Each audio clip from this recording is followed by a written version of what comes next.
Easy life Bushra के मोअज़्ज़िज़ साथियों, अस्सलाम वालेकुम।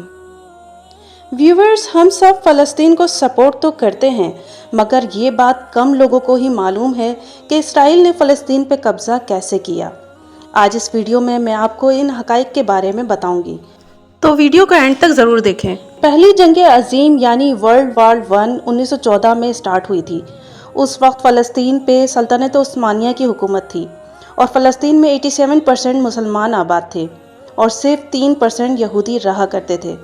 उस वक्त फ़लस्तीन में मुसलमान, यहूदी और ईसाई मिल के रहा करते थे। पहली जंग अज़ीम जब 1918 में ख़त्म हुई, तब फ़लस्तीन बरतानिया के कंट्रोल में चला गया और उसी वक्त से फ़लस्तीन में यहूदियों की आबादी बढ़ना शुरू हो गई, क्योंकि 1920 से 1938 तक फ़लस्तीन में 3,20,000 यहूदी हिजरत करके आए। यूरोप से हिजरत करके आने वाले यहूदी फ़लस्तीन में नाजायज़ आबाद होने लगे। असल में इन यहूदियों का मकसद था कि वो एक अलग स्टेट बनाएंगे जो सिर्फ यहूदियों के लिए होगी। ये लोग फ़लस्तीन में ज़रूरी ज़मीनें ख़रीदना शुरू हो गए और उन ज़मीनों पे जो फ़लस्तीनी किसान काम करते थे, ये लोग उनको भी वहाँ से बेदखल करना शुरू हो गए। अब फ़लस्तीनियों को ये बात समझ आने लगी कि इन लोगों को इनकी ही ज़मीन से बेदखल किया जा रहा है। इसलिए 1936 में फ़लस्तीनियों ने बरतानिया के ख़िलाफ़ ऐलान जंग कर दिया, लेकिन ये कामयाब नहीं हुए। मगर उसके बाद बरतानिया ने फैसला किया कि यहूदियों को फ़लस्तीन में आने से थोड़ा रोक लें, लेकिन ऐसा ना हो सका क्योंकि 1939 में दूसरी जंग अज़ीम शुरू हो गई। उस वक्त यूरोप में यहूदियों का कत्ले आम हो रहा था, इसलिए यहूदी लाखों की तादाद में फ़लस्तीन में आके आबाद होना शुरू हो गए। यानी जिन फ़लस्तीनियों का वो घर था, उसी में उनको 45% ज़मीन मिली थी। यूनाइटेड नेशंस ने यह भी फैसला किया कि यरूशलेम, जहां मस्जिद अक्सा है, ये एक न्यूट्रल जगह है। यही वो वक्त था जब इसराइल ने अपने आप को एक अलग स्टेट डिक्लेयर कर दिया। फ़लस्तीनी अब बहुत अच्छी तरह समझ चुके थे कि इनकी ज़मीन को चुराया जा रहा है, इसलिए 1948 में अरब ममालिक के साथ मिलकर उन्होंने इसराइल के ख़िलाफ़ जंग शुरू कर दी।